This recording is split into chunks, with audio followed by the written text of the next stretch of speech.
지금 이 순간 호르무즈 해협 앞바다에 유조선 150척이 꼼짝 못하고 갇혀있고 기름값은 하루가 다르게 치솟고 있는데 우리 동네 주유소 앞에서 한숨 쉬는 서민들 뒤편에서 샴페인을 터뜨리는 사람들이 있습니다.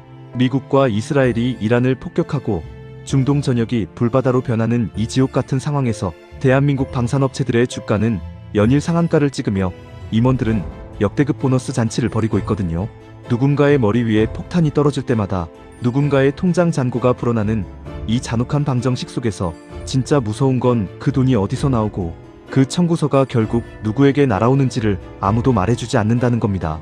뉴스에서는 절대 말해주지 않는 K방산이라는 화려한 간판 뒤에 숨겨진 피 묻은 계약서의 실체와 리스크의 청구서가 누구에게 돌아가는지 그 끔찍한 구조를 오늘 처음부터 끝까지 낱낱이 뜯어보겠습니다.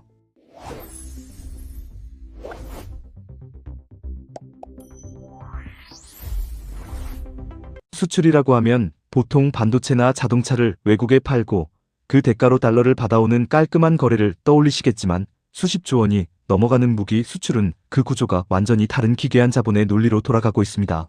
폴란드가 한국산 K 전차 980대와 K9 자주포 648문을 포함해서 30조 원어치 넘게 쓸어 담았다는 뉴스에 온 나라가 흥분했지만 그 엄청난 돈이 폴란드 정부 금고에서 나온 게 아니라는 사실을 아는 사람은 별로 없거든요. 무기를 사가는 나라에 당장 현금이 없으니까 한국수출입은행이나 무역보험공사 같은 우리나라 국책기관이 상대국에 돈을 빌려주고 그 대출금으로 우리 방산업체에 결제하는 이른바 빚기워 팔기 구조인 겁니다. 겉으로는 방산업체 재무제표에 수십조 원의 매출이 화려하게 찍히고 주주들은 환호하겠지만 그 수십조 원의 떼일 위험은 고스란히 대한민국 국민의 세금과 국가 신용 위에 올라타 있다는 아주 무서운 이야기입니다. 실제로 2024년 2월 국회에서는 수출입은행의 법정 자본금 한도를 15조 원에서 25조 원으로 단숨에 올려주는 법안을 통과시켰는데 이게 왜 이렇게 급했냐면 1차 폴란드 계약을 지원하느라 대출 한도, 소진율이 98.5%까지 치솟아서 2차 계약을 밀어줄 돈이 완전히 바닥났기 때문이거든요. 폴란드에 무기를 더 많이 팔려면 우리 국민 세금으로 운영되는 국책은행의 곳간을 10조 원이나 키워줘야 했던 건데 우리가 동네 은행에서 1,000만 원 하나 빌리려 해도 서류 잔뜩 내고 신용점수에 쪼들리는 것과는 차원이 다른 관대함이 아닐 수 없습니다.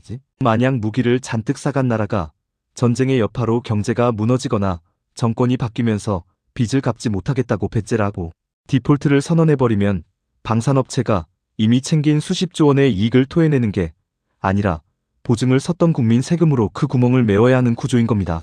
이게 단순한 걱정이 아니라는 걸 폴란드 사례가 생생하게 보여주는데 2023년 12월 새로 취임한 투스크 총리는 자리에 앉자마자 전 정부가 맺은 한국과의 무기 계약을 재검토하겠다고 공식 발표했었거든요.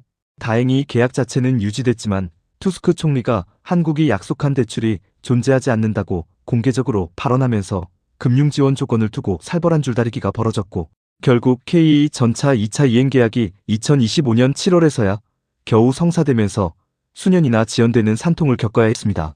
정권 하나 바뀌었을 뿐인데 수십조 원짜리 계약이 통째로 흔들리는 이 살얼음판 위에서 방산업체 임원들은 도장 찍는 순간 스톡옵션으로 수십억을 챙기고 나중에 문제가 터져도 책임지는 사람은 단 한 명도 없다는 게 이 판의 가장 큰 코미디입니다.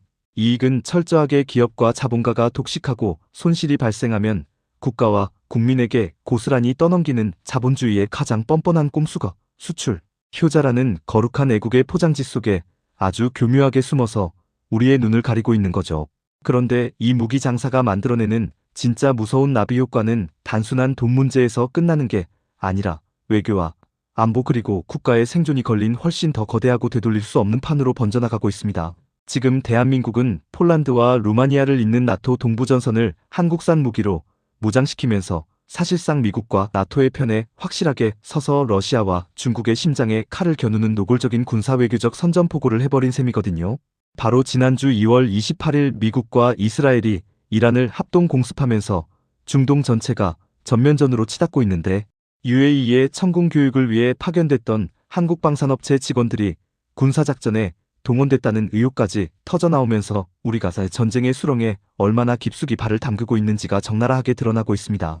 무기를 팔아서 한쪽 편에 힘을 실어주면 반대편 나라들은 당연히 대한민국을 철천지원수로 인식할 수밖에 없는데 러시아나 중국 같은 거대한 소비시장이자 자원 강국들이 무역 보복을 가하기 시작하면 그 피해는 방산업체가 아니라 화장품 팔고 자동차 수출하는 평범한 기업들이 고스란히 독박을 쓰게 됩니다.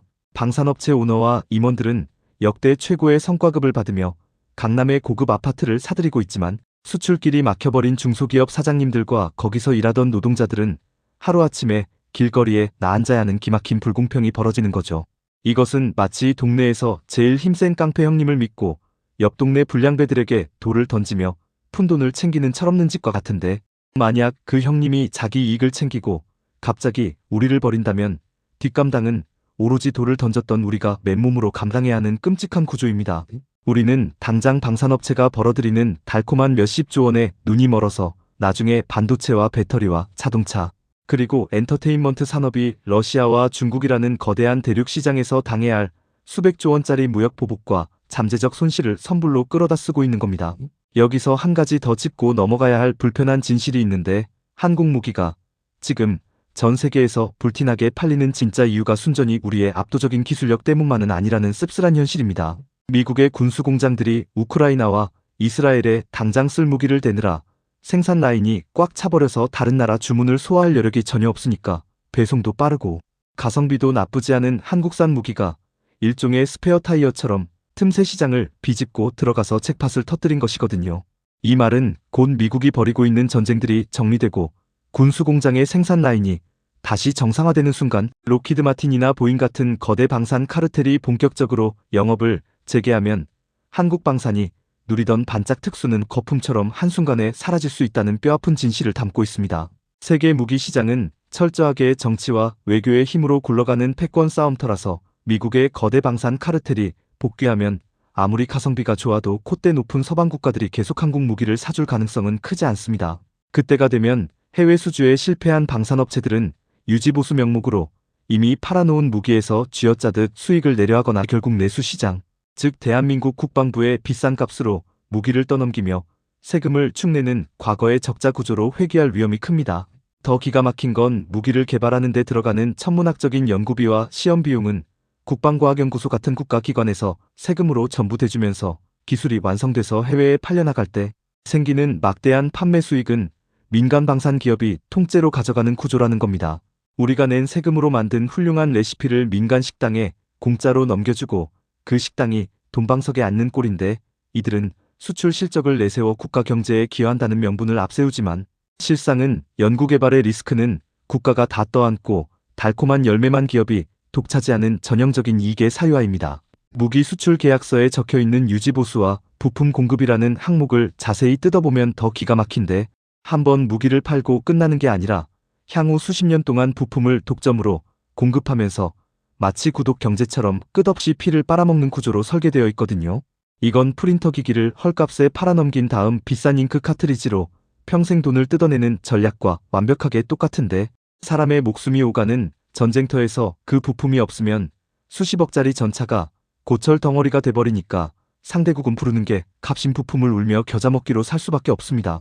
이런 달콤한 독점 수익을 지키기 위해서 방산 기업들은 막대한 돈을 들여 정치인들에게 로비하고 은퇴한 장군들을 고문으로 모셔오며 철옹성 같은 카르텔을 구축하는데, 이 과정에서 흘러가는 검은 돈의 흐름은 결국 우리 사회의 투명성을 심각하게 훼손하고 있습니다.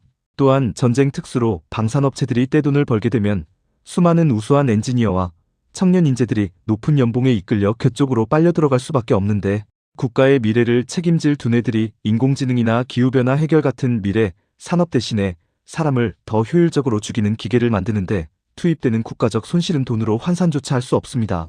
장기적으로 보면 전쟁 무기를 아무리 잘 만들어봤자 우리 삶을 혁신하거나 새로운 문명을 창조하는 데는 아무런 쓸모가 없으며, 국가의 막대한 자본과 인재가 파괴적 산업에 묶여버리면서 반도체나 미래, 차 같은 진짜 핵심 산업의 경쟁력이 뒤처질 수밖에 없거든요. 이 바닥에 가장 소름 끼치는 본질은 한번 피 묻은 돈의 달콤한 맛에 길들여지면 스스로 멈출 수가 없다는 건데, 평화가 찾아오고 총성이 멎는 순간 방산업체들의 주가는 반토막이 나고 수많은 일자리가 한꺼번에 증발해버리기 때문입니다. 결국 이 시스템이 붕괴하지 않으려면 지구 어딘가에서는 끊임없이 새로운 분쟁이 터져줘야 하고 긴장감이 팽팽하게 유지되어야만 하는데, 무기를 팔기 위해 갈등을 부추기는 군산복합체의 잔인한 생리가 지금 대한민국에서도 똑같이 복제되고 있는 겁니다. 자본주의 시스템에서 방위산업은 국가 안보를 지키는 애국적 기업이 아니라 국제 정세의 불안감을 연료 삼아 끝없이 팽창해야만 살아남는 차갑고 탐욕스러운 괴물이라는 사실을 절대 잊어서는 안 됩니다. 우리가 폴란드에 전차를 팔고 중동에 방공 시스템을 수출한다는 것은 단순히 물건을 사고 파는 상거래를 넘어서 글로벌 신냉전의 한복판에서 돌아올 수 없는 강을 건너버렸다는 아주 무거운 선택의 결과라는 것을 우리 모두가 직시해야 합니다. 이 모순된 구조를 깨닫지 못한 채 방산주 투자로 재미를 봤다고 자랑하는 것은 내 아이가 갚아야 할 국가, 부채와 나의 다른 자산들이 겪게 될 거시경제적 타격을 아주 헐값에 팔아넘기고 푼돈을 쥐었다며 웃고 있는 슬픈 코미디에 불과합니다. 방산업체들이 무기를 파는 건 평화를 위한 억지력이라고 그럴듯하게 포장하지만 역사적으로 단 한 번도 무기가 많아져서 평화가 찾아온 적은 없으며 오직 더 큰 무기를 팔기 위한 끝없는 군비 경쟁의 나락으로 전 세계를 끌고 들어갔을 뿐이거든요. K방산이라는 빛나는 타이틀 뒤에는 국민 세금을 담보로 한 무모한 대출과 한쪽으로 쏠린 외교적 독박 리스크, 그리고 소수 기득권의 배를 불리는 은밀한 카르텔이라는 썩은 세 박자가 아주 완벽하게 맞아떨어지고 있는 기막힌 비즈니스 모델입니다. 앞으로 뉴스에서 수주 대박이라는 단어가 나올 때마다 그 돈이 정확히 어느 은행의 대출금에서 나왔는지, 그 무기가 쓰이는 전쟁터에서 어떤 나라들이 원한을 맺고 훗날 우리 수출 기업들에게 어떤 보복으로 돌아올지를 냉정하게 따져보시기 바랍니다. 기업의 이익이 결코 국민의 이익과 일치하지 않는다는 이 차가운 진실을 직시해야 하며 내 주식 계좌가 빨갛게 물든다고 세상이 정상적으로 돌아가고 있는 것은 절대 아니라는 걸 명심하셔야 하거든요. 오늘도 분노와 공감으로 끝까지 함께 해주신 여러분께 진심으로 감사드리며 화려한 언론의 포장지 뒤에 숨겨진 자본의 잔인한 민낯을 끝까지 추적해서 여러분의 지갑을 지켜드리는 돈의 뒷담화가 되겠습니다. 단순히 방산주가 올랐다고 환호하기 전에 그 이면에 피 묻은 청구서를 한번 더 생각해 보시길 바라며 댓글에 여러분의 날카로운 의견을 마구마구 남겨주시면 다음에도 뼈 때리는 독한 분석으로 다시 찾아오겠습니다.